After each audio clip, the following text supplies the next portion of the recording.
Yes, good morning, class 8 form. We will continue the chapter lesson 3 and yesterday we did chromatography. So what are the advantages of chromatography? That is, advantage of chromatography is that small quantity of substance is needed for that.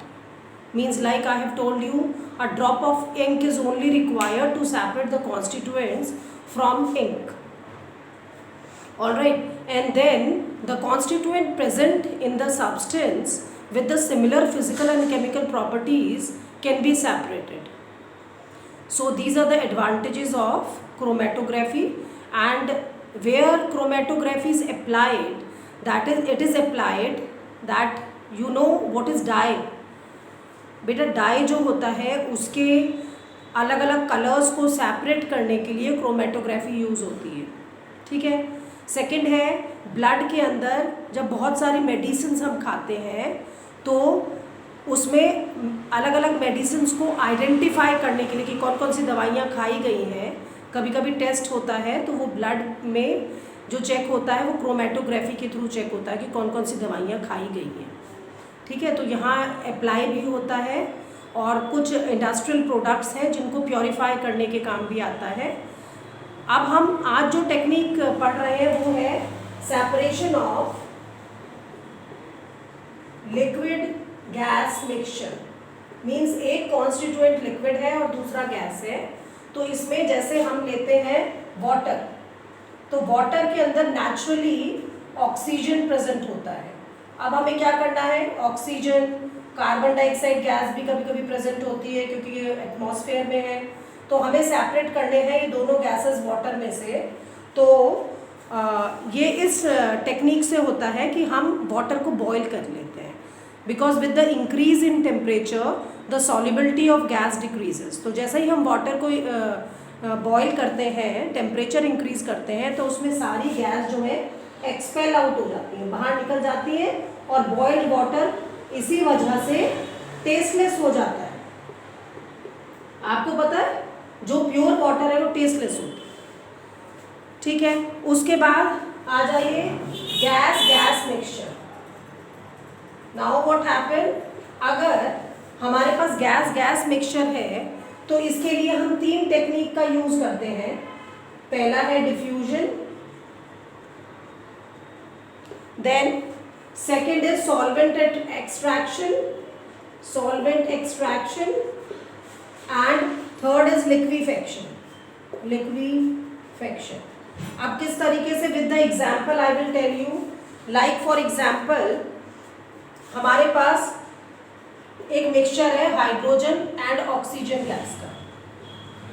Diffusion जो है, diffusion होता है intermixing of the gases. ठीक है. अब क्या होता है कि हमारे पास 2 गैसेस का मिक्सचर है, ये डिफ्यूजन के थ्रू हम सेपरेट कर सकते हैं. Like we see density of gases, hydrogen is lighter and oxygen is heavier. So what happen, अगर हम किसी भी पोरस पार्टीशन में इनको छोड़ते हैं इस मिक्सचर को, तो ऑक्सीजन धीरे ट्रेवल करेगा और हाइड्रोजन क्योंकि लाइटर है उसके मॉलिक्यूल्स बहुत फास्ट ट्रेवल करेंगे. तो इस वे में हम इन दोनों को सेपरेट कर सकते हैं. Then come to second is solvent extraction. In this, for example, there is a mixture of carbon dioxide and carbon monoxide. Now what happen कि हम इसमें क्या करेंगे कि इनको वाटर में डिसॉल्व करा लेते हैं. वाटर यहाँ पर क्या है, सॉल्वेंट है. अब एक फैक्ट है कि CO2 सॉल्युबल होती है वाटर में और CO स्प्रैंगली सॉल्युबल होती है वाटर में. तो जैसे ही वाटर में हम डिसॉल्व कराएंगे तो CO2 डिसॉल्व हो जाएगी और CO डिसॉल्व नहीं होगी. तो इसको हम सेपरेटली कलेक्ट कर सकते हैं, सॉल्वेंट एक्सट्रैक्शन. सॉल्वेंट यहाँ पर वाटर है. ठीक है. उसके बाद फिर हम लिक्विफेक्शन से कैसे करते हैं. बेटा gases can be liquefied at high pressure and low temperature. ये 2 फैक्टर्स हैं जिससे कुछ गैसेस लिक्विफाई हो जाती हैं. ठीक है. जैसे हम लेते हैं मिक्सचर अमोनिया का और नाइट्रोजन का, तो ऐसे में जब इस मिक्सचर को हम हाई प्रेशर और टेम्परेचर प्रोवाइड करेंगे तो उसमें अमोनिया लिक्विफाई हो जाएगी, लेकिन नाइट्रोजन इन कंडीशंस में लिक्विफाई नहीं होती, ये गैशियस फॉर्म में रहेगी। तो हम लिक्विड को अलग कर लेंगे और गैस को हम अलग कर लेंगे। तो इस वे में हम सेपरेट कर सकते हैं।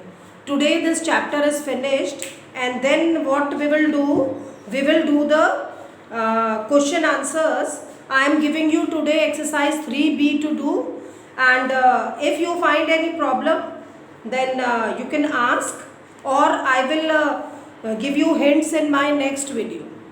That's all.